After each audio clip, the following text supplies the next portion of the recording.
करणे अशी प्रक्रिया म्हणतात. सांगा काय काय चोरी गेलं? गेले. माझा पाणी प्यायचा तांब्या चोरी गेला. बर. माझी जेवणाची ताटली चोरी गेली. बर. त्याला काही खून? म्हटले त्या असणाऱ्या चांदीच्या ताटलीला सोन्याचा डाग आहे. बर. अजून काय चोरी गेलं? माझी छत्री चोरी गेली. बर. 3 वस्तू झाल्या. अजून काय चोरी गेलं? मी झोपताना डोक्याखाली उशी घ्यायचो ती चोरी गेली. 4. अजून काय चोरी गेलं? मी 5वा तसाच आता 4 सापडून द्या. बस झालं. आणि मग ते इन्स्पेक्टर साहेबाला क्यू आली. साधू महात्मा आहे, याच्या वस्तू याला मिळणं अत्यंत गरजेचं. ताबडतोब आदेश दिले. आपण जेवढ्याकडून हप्ते घेतो आपण जेवढ्याला वर्षभर चोर म्हणून धरतो त्या सगळ्यांना धरून आणा. धरून आणा म्हटल्यानंतर त्याला हजर केलं. ताबडतोब हजर केलं. एका एकाला असा पट्टा, त्या पट्ट्यावर नाव सचबुल बेटा. फाट वाजला का लगेच खट्ट खरं बोला. देव साहेब तुम्हाला माहिती कधी मार खाल्ला का आतापर्यंत? मी घेतलंच नाही म्हणजे. त्याच्यातला एक जण खरं बोला साहेब की 4 म्हणतोय मी एकच घेतलंय. म्हणजे काय घेतलंय तो? म्हणलं माझ्याकडे फक्त ताटली. त्याला ताटली दिली. म्हणजे ताटली घेतली आतल्या खोलीत त्याला पुन्हा मार दिला. मला साहेब तुमच्या आईची शपथ राव एकच आहे. खोटं नाही बोलणार. एवढा वाज आला ते म्हणलं महाराज मरण राव. मी वाटलं एकच घेऊन देतो पण मी एकच आणलंय राव. काय आली ते एवढं मार खाताना त्या साधून पाहिलं फाट फाट आवाज येतो मधून. खिडकीतून डोक्यावर पाहिलं. याच्या अंगाला कातड नाही ठेवलं. साहेब मरण ते मरण म्हणले तुमच्या 3 वस्तू राहिल्या. अजून तांब्या राहिला, उशी राहिली, छत्री राहिली. अहो नाही म्हणले एवढं एकच होतं ताटली. पोलीस म्हणले मरण ते मला तर रागाने हल्लं. म्हणले मी तुम्ही तर नोंद करताना 4 नोंद केल्या. नाही म्हटले 4 नोंद केल्या पण माझ्या 4 एकातच. मी याच्या करता दृष्टांत देतो. एक हरी आत्मा 4 नाही 4 एकच. 2 मी एकच याच्या करता. म्हणजे कसं काय तुम्ही तर नमूद केलं. आम्हाला पोलीस स्टेशनला तसं नमूद करावं लागतं. 4 वस्तू ताब्यात घेतल्या. म्हणजे घ्या मग टिपून. म्हणजे तुम्ही सांगा कशा काय 4 मिळाल्या तुम्हाला? दुसरी का सापडल्या काय? नाही म्हणले माझ्या याच्यातच. म्हणजे सांगा कशी? म्हणजे गेले. माझी चांदीची ताटली चोरी गेली ती तुमच्या समोर दिसती का? म्हटले बरोबर आहे. आणि करा त्याच्यावर टिक ही मिळाली. बर मिळाली. आता 2 नंबरला माझा पाणी प्यायचा तांब्या चोरी गेलेला. मी म्हणलो होतो अहो जेवण झाल्यावर ताटली धुतली की मी ह्याच ताटलीने पाणी पितो म्हणून हाच माझा तांब्या करा. आणि नंतर माझं पाणी पिऊन झालं तर झोपायच्या टायमाला मला झोपायच्या टायमाला उशी म्हणून मी हीच ताटली डोक्याखाली पालथी घालायची म्हणून हीच माझी उशी. आणि पावसाच्या टायमाला फक्त डोकं भिजलं तर सर्दी होती. अंगाला काय होत नाही फक्त केस कोरडे पाहिजे म्हणून मी हीच ताटली छत्री म्हणून डोक्यावर पालथी घालायचो. हीच माझी छत्री. आता काय करावं? ले साधू हे 4 म्हणले 4 नाही 4 एकच आहे. तसं मामाने सिद्ध करून दिला.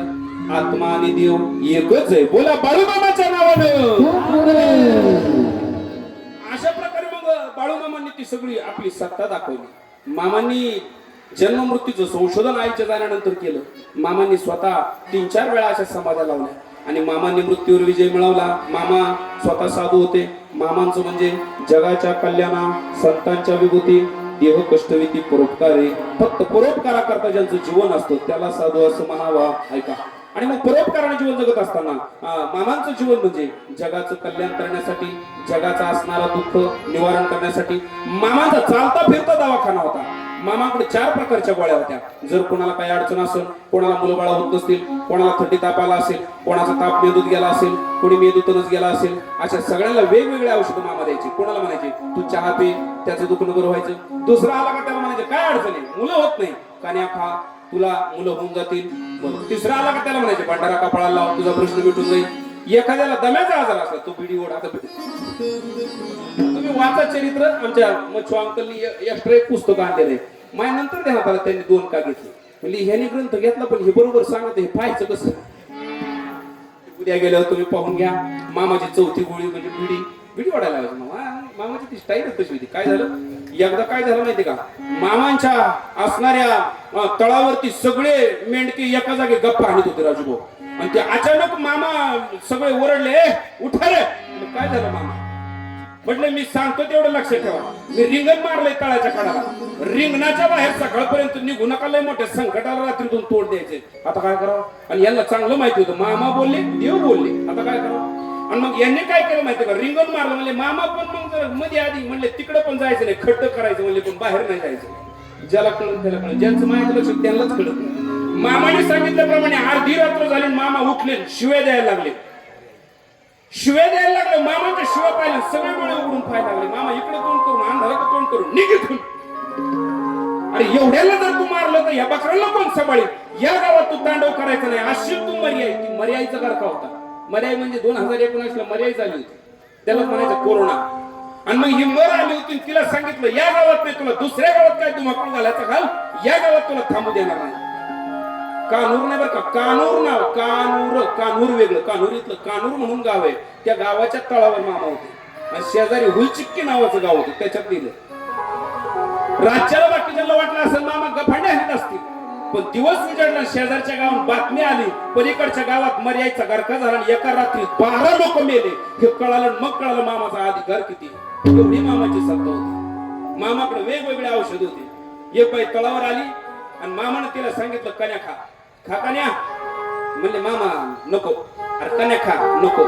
खा बाई कन्या. नको. अरे तुझा नवरा येतच आहे की, तो खातोय, तुला काय झालं? खा कन्या. नको. नाही खायचं कन्या. म्हणले नको मामा कन्या. किती वेळा म्हणली? 5 वेळा नको म्हणले कन्या. मामा म्हणले 5 वेळा कन्या नको म्हणले ना, तुला 5ही कन्याच होती ना. आता काय 5ही कन्याच झाल्या. आता काय मला असं वाटतं दुसरी एक आली ते मामा म्हणले कन्या खा. ती म्हणली मला सोमवार आहे, मला नको कन्या. मामा म्हणले झालं तुझं काम. जिंदगी गेली पण तिला मूलबाळ झाला नाही. मामाचा दवाखाना होता बरं का, लक्ष देऊन ऐका. मामाचा शब्द गेला म्हणजे गेला, याला म्हणायचं मामाचा दवाखाना. म्हणजे अशा गोष्टीमुळे मामा जिकडं निघाले कथेला लोक नाही, एवढे तळावर लोक. आता कळलं नाही? नाही कळलं. इकडं नेहमी तिकडं नेहमी ऐकायचं असेल मामाचा अधिकार तर गावात या, आणि मामाचा चमत्कार पाहायचा असेल तर तिथं जा.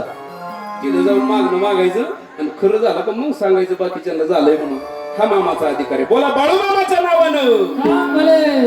असे अनेक प्रकार मामांनी केले. मग आता मामा त्या ठिकाणी मामांच्या पुढच्या लीला. आता मामांच्या चरित्रामध्ये विशेष काय नाही बरं का, लक्ष देऊन ऐकायचं. मामाचं लहानपण, मामाची समाधी लावणं, मामाच्या आईचं जाणं, मामाचं लग्न, मामाच्या सासऱ्याला मामा मरण्यासाठी बोलणं, हे सगळं चरित्रात आजपर्यंत आपण ऐकलं. उद्यापासून मामाची भटकंती सुरू झाली. स्वतः करता नाही, जगाच्या कल्याणाकरता ती भटकंती. आणि मामाचा दवाखाना म्हणून मामाच्या मालिकेत सुरुवातीला दररोज तेच गाणं, दर एपिसोडला तेच, बाळू मामा वैदरे वैदरे, हे का नाही, ते मामा वैद्य होते. आणि मामांचा दवाखाना चालता फिरता दवाखाना अनेक जणांना बरं करून गेला, उद्धार करून गेला. आपल्याला सुद्धा जर मामांचा अधिकार बघायचा असेल, कृपा प्राप्त करायची असेल, आपण सुद्धा मामांच्या दरबारात गेलं पाहिजे. आदमापूर आपोळे एकदा पाहिलं पाहिजे. आपण सुद्धा मामांच्यावरती सगळा प्रपंचाचा भार सोपवला पाहिजे. असं जर आपण कराल तर आपल्या जीवनाचं कल्याण होईल. अशा प्रकारे आजचा दिवस तिसरा आहे आणि तिसऱ्या दिवसाची कथा आता विरामाला जात आहे. तिसऱ्या दिवशी या कथेमध्ये मामांच्या आईने निरोप घेतलेला आहे.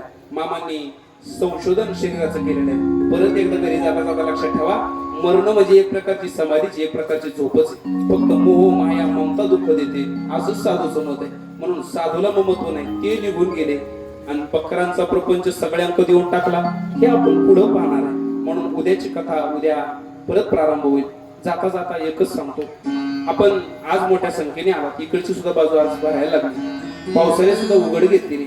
उद्यापासून अजून बाकीच्यांपर्यंत निरपक पोहोचतील, ते येतील, त्यांना बसायला जागा द्या. या गावामधलीच नाही तर पंचकृषीतली आणि आपल्या ढवळपुरीच्या 12 वाड्यातली भक्त मंडळी मामांची इथं कथेला आलेली. बोला बाळू मामाच्या नावानं. आणि आपल्या परिसरातूनच नाही, अगदी बाळवणी माळकूप या परिसरातून सुद्धा मंडळी आलेली. तिकडं निमगाव गाणा, जाधव पाटील असतील, आमचे कळकूपचे माळकूपचे तितर साहेब, विजू भाऊ, ही बरीच मंडळी मला जेवढी दिसत आहेत तेवढे पाठीमागं काही मंडळी. आणि आपण सर्वजण या ठिकाणी आलेला. माणूस काही करत नाही बरं का. माणसाची देव चालवितो अहंता, मीची एक करता म्हणून माणूस काहीच करीत नाही. तो फक्त कसा आहे माहितीये का, निमित्ताचा धनी केला असे प्राणी तो निमित्त असतो. देवाची इच्छा असली की तसं तसं होतं. अहो एक दिवस माणसं गोळा करणं कठीण आहे, तर 10 दिवस 11 दिवस कथा माणसं घरी पत्रिका न देता त्यांना या बाबा तुम्हाला गाड्या पाठवतो म्हणजे ते असं नाही बरं का, असं काही नाही तरी गर्दी करतात. याचा अर्थ कमिटी असं म्हणजे बा नवरात्र उत्सव समिती असेल किंवा मी असेल किंवा बाकीची मंडळी असेल, आम्ही निमित्त आहे. ही दुर्गा मातेची बाळूमामाची इच्छा आहे म्हणून हे सगळं चाललं असंच आपल्याला दिसतं. आणि म्हणून आजच्या असणाऱ्या पंक्तीचे असणारे दाते जे कोणी असतील त्यांचा उल्लेख आपले संदीप भाऊ करतीलच. यामध्ये आपण सर्वजण या ठिकाणी येतात. आपलंही कौतुक मी मनापासून करतो. गोड अशी साथ संगत चल. मला अजूनही विश्वास बसत नाही की आमचे शेखर महाराज आमच्यात आहेत. तुम्हाला पटणार नाही पण व्यासपीठावर अगदी खरं बोलतो बा, मामाची गोंगडी खांद्यावर. मला कोणाचंच काही वाटलं नाही, पण शेखर जे आपल्या कीर्तनात येणार आणि ते आपल्या कथेमध्ये साथ करणार असं वाटायचं बघ बघून. मोठा माणूस आहे, मोठा माणूस आहे. काल बोललो का नाही आपण, तो काहीच नाही माहिती, लक्षात सुद्धा येत नाही बा इतका मोठा माणूस. या मोठेपणामध्ये पुन्हा नम्रता किती असावी, हे शेखरजी पुढे शिकण्यासारखे. या सगळ्या गोड गुणीजन मंडळींसाठी परत एकदा टाळ्या वाजवा. आपल्याला गोड गाणे ऐकवण्याचं भाग्य यांच्या निमित्ताने लाभलं. मी त्या दिवशी सुद्धा उल्लेख केला, ही गाणी गाणारी मंडळी आपल्याला भेटत नाही.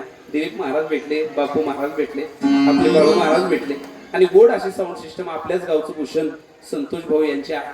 बाकीचं योगदान वेगवेगळ्या पद्धतीने दान करणारी मंडळी या ठिकाणी आहेच. आपण सर्वांचं खूप खूप आभार मानतो आणि या ठिकाणी आजच्या कथेला विराम देतो. यानंतर संदीप भाऊ असतील किंवा कमिटी असेल त्यांनी समोर यावं आणि पुढचं आपलं सूत्रसंचलन करावं अशी त्यांना विनंती करतो. बाळूमामाच्या नावाने, बाळूमामाच्या मेंढराच्या नावाने.